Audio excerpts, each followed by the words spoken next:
এবারের শীতকালটা যেন কেমন, শীত পড়েও পড়ছে না, কিন্তু শীতকালের মজা তো নিতে হবে। নমস্কার, চলুন যাওয়া যাক রান্নাঘরে। আজকে আমি বানাবো ভেজ বিরিয়ানি। অনেক দিন থেকেই ঠিক করেছিলাম যে ভেজ বিরিয়ানি বানাবো একদিন। তাও সব রকম সবজি বাড়িতে ছিল না, তাও যা ছিল তাই দিয়েই বানিয়েছি। কড়াইতে গরম জল বসিয়ে দিয়েছি, দিয়ে দিলাম নুন আর দিয়ে দেব কয়েক ড্রপ তেল। তারপর এর মধ্যে দিয়ে দেব একটা স্টার অ্যানিস, একটা বড় এলাচ আর দিয়ে দিচ্ছি একটা তেজপাতা। গোটা না দিয়ে একটু ছিঁড়ে দিলাম। এবার বিরিয়ানির চালটা আমি ধুয়ে রেখেছিলাম সেটা এর মধ্যে দিয়ে দেব। আমি এখানে ইন্ডিয়া গেট বাসমতি চাল ব্যবহার করেছি।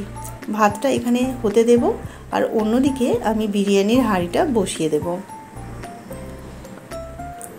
এবার এর মধ্যে নিয়ে নেব তেল, তারপর দিয়ে দিচ্ছি 1 চামচ ঘি।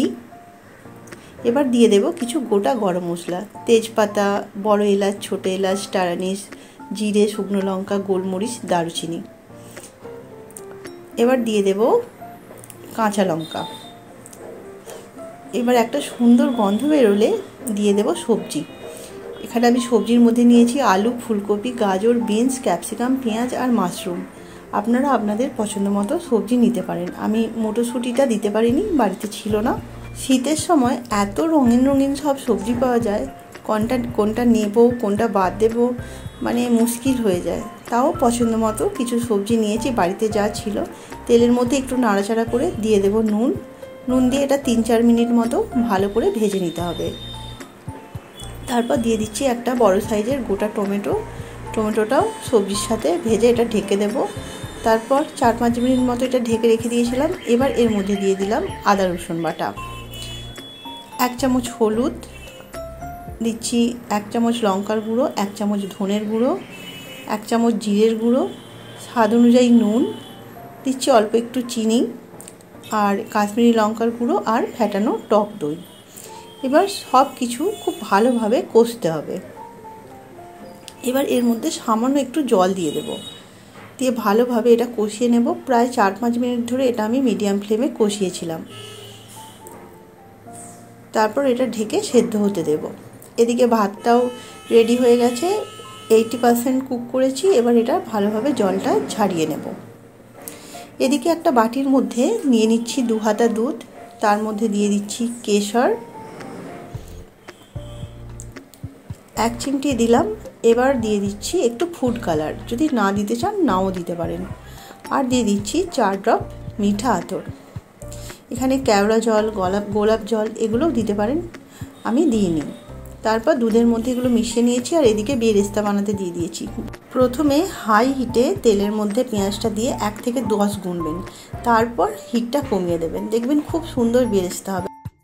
আর এদিকে সবজিটাও প্রায় সেদ্ধ হয়ে এসেছে। আমি এখানে সবজিটাও 80% কুক করেছি, যেহেতু পরে এটা দমে দেওয়া হবে। এবার এর ওপরে যে ভাতটা ঝারিয়ে রেখেছিলাম সে ভাতটা ওপর থেকে দিয়ে দেব। চিকেন, মাটন এসব বিরিয়ানি তো খাওয়াই হয়, কিন্তু এই ভেজ বিরিয়ানিটা করে দেখবেন, মানে খেয়েও শান্তি, খুব টেস্টিও হয়, ভালোই লাগে এই ভেজ বিরিয়ানিটা।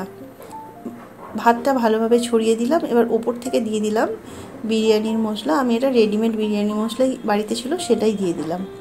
তারপর দিয়ে দিচ্ছি যে দুধের মিক্সটা করে রেখেছিলাম, সমানভাবে সব দিকটায় ছড়িয়ে দিলাম। আর দিয়ে দিচ্ছি কিছুটা ধনেপাতা। এবার দিয়ে দেব যে বেরেস্তাটাও এদিকে রেডি হয়ে আছে।